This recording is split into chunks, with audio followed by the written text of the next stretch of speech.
रामकृष्ण हरी मंडळी आपल्या भक्ती चॅनलमध्ये तुम्हा सगळ्यांचं मनापासून खूप खूप स्वागत. बघा, आजचा जो विषय आहे हरतालिका आणि गणेश चतुर्थी एकाच दिवशी आहे. गणपती बाप्पा कधी बसवायचा, हरतालिकेची पूजा कशी करायची. आपल्या आईनी आजीनी सांगितलेलं असतं की गणपती बाप्पांनी हरतालिका बघितली नाही पाहिजे. म्हणजे गणपती बाप्पा आपण आणण्याआधी हरतालिकेचं विसर्जन करायला हवं, असं बऱ्याच ठिकाणी प्रथा आहे. आमच्याकडे पण आमची आई आजी आम्हाला सांगायची की हरतालिकेचं विसर्जन केल्यानंतरच बाप्पांना बसवायचं. पण आता दोन्हीही एकाच दिवशी आलेले आहेत. बघा, दोन्हीही व्रत हे त्यांच्यामध्ये परिपूर्ण आहेत. आपल्याला काहीच हक्क नाहीये की आपण त्याची तोडमोड करू. त्यामुळे आपल्याला दोनही एकाच दिवशी करायचे आहेत आणि तेही अगदी व्यवस्थितरित्या होऊ शकतात. ज्या महिला, म्हणजे मी तरी माझं सांगते, की ज्या महिला सकाळी हरतालिकेचं पूजन करतात, त्यांना तर अजिबात काहीच प्रॉब्लेम येणार नाही. बघा, हरतालिका आपण तृतीया तिथीवर करत असतो. तृतीया तिथी ही 14 सप्टेंबरला सकाळी 7:03 संपणार आहे.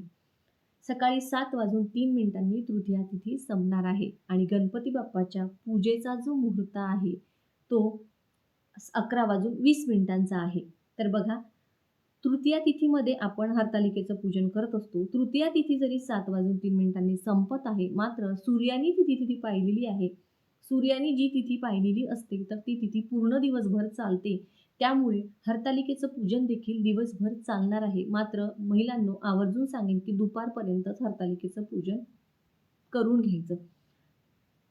त्यानंतर बघा, आता असं देखील होतं, की आम्ही संध्याकाळी हरतालिकेचं पूजन करतो, गणपती दुपारी बसवायचा. उलटं कसं करायचं? आधी हरतालिकेचं पूजन असतं, नंतर गणपती बाप्पाचं असतं. हे तर उलटं होतंय. तर ज्या महिलांना खरंच अ, मुहूर्त पाळण्याची सवय आहे, ज्यांना त्यांच्याकडे ऑप्शन्स आहेत, म्हणजे की ज्या करू शकतात. जसं की बघा, सकाळी जर 5:30-6ला जर तुम्ही हरतालिकेच्या पूजेला बसलात, तर 7 वाजेपर्यंत 1-1.5 तासात तुमची पूजा आरामात होते.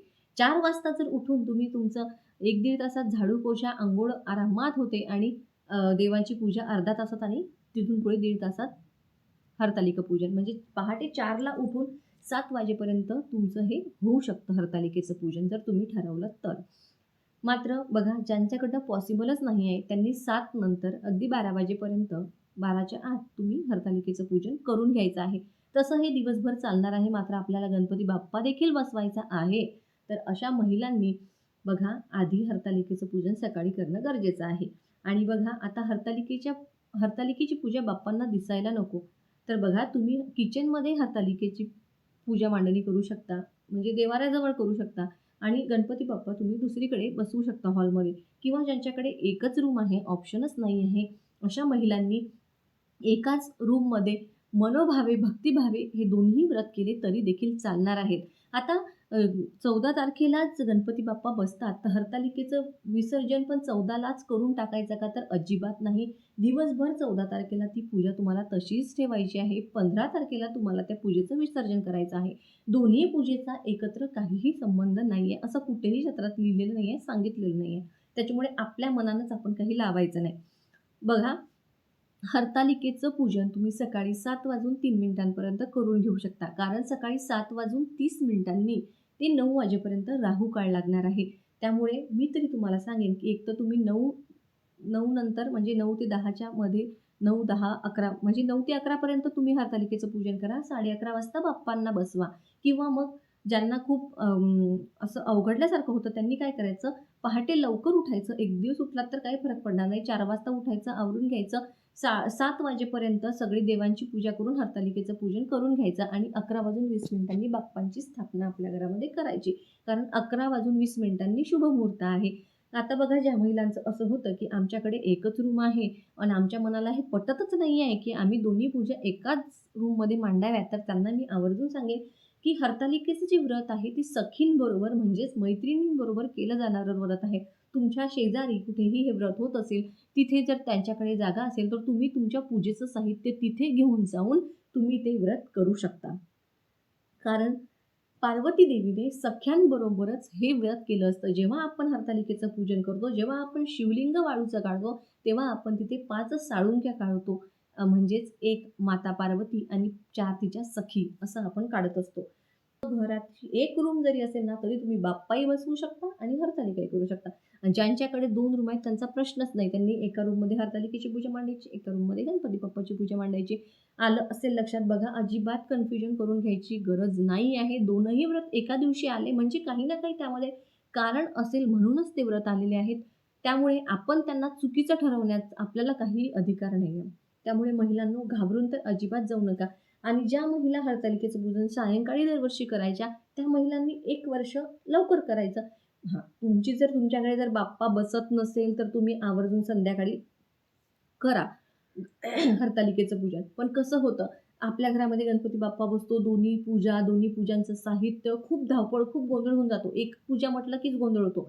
2-2 म्हटल्यावर किती होणार? म्हणून माझं असं म्हणणं आहे, की दोन्ही पूजेच्यामध्ये थोडासा तुम्ही गॅप ठेवा. जसं की तुमची 7 वाजेपर्यंत हरतालिकेची पूजा जर पूर्ण झाली, तर तुमच्याकडे 7:30 ते 9 वाजेपर्यंतचा मधला जो टायमिंग आहे, तो तुमच्याकडे बाप्पांच्या पूजेची तयारी करण्यासाठी राहील. 11:20 गणपती बाप्पा स्थापनेचा शुभमुहूर्त आहे, तर त्या मुहूर्तावर तुम्ही बाप्पांची स्थापना आपल्या घरामध्ये करू शकता, पूजा करायला सुरुवात करू शकता.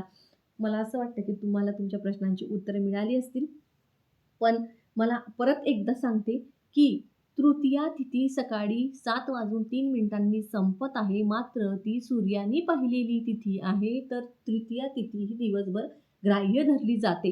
त्यामुळे शक्यतो महिलांनो 12 वाजेच्या आत हरतालिकेचं पूजन 14 सप्टेंबरला करून घ्या.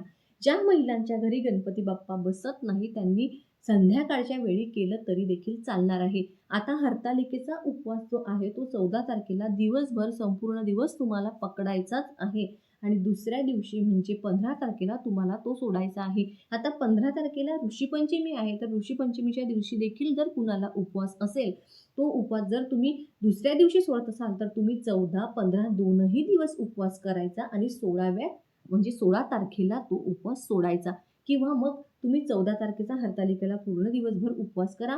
ऋषीपंचमीचा उपवास नसेल, तर तुम्ही 15 तारखेला सकाळी उपवास सोडू शकता. मात्र ऋषीपंचमीचा उपवास तुम्ही संध्याकाळी सोडत असाल, तर 15 तारखेला संध्याकाळी तुम्ही उपवास सोडू शकता. कन्फ्युजन करून घेण्याची काहीही गरज नाही आहे. दोन्ही व्रत जर एका दिवशी कॅलेंडरमध्ये जर दिलेली आहेत, तर ती आपल्याला तशाच पद्धतीने करायची आहे. त्यामुळे हे तर विचार अजिबातच आणू नका, की सकाळी हरतालिकेची पूजा करते, संध्याकाळी उचलून घेते, मग बाप्पा बसवते. हे तर अतिशय चुकीचं आहे. हरतालिकेची पूजा संपूर्ण दिवसभर आपल्या घरामध्ये राहिली पाहिजे आणि दुसऱ्या दिवशीच तिचं विसर्जन झालं पाहिजे. व्हिडिओची माहिती जर तुम्हाला आवडली, व्हिडिओ जर तुम्हाला महत्त्वपूर्ण वाटला, तर व्हिडिओला लाईक नक्की करा.